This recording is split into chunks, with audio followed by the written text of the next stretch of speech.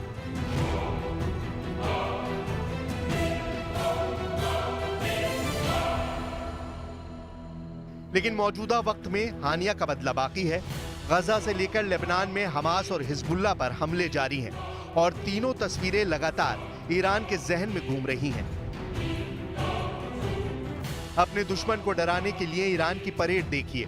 फिलिस्तीन, हूती और Lebanon Iran के इन हथियारों को गिन रहे हैं।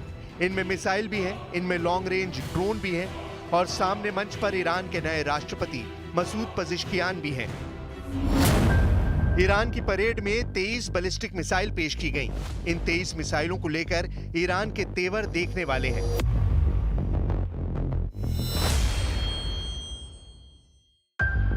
तेईस मिसाइल दिखाकर ईरान क्या करना चाहता है? क्या ये मिसाइल परेड में ही दिखाई जाएंगी या ईरान के दुश्मनों के खिलाफ ये लॉन्च भी की जाएंगी?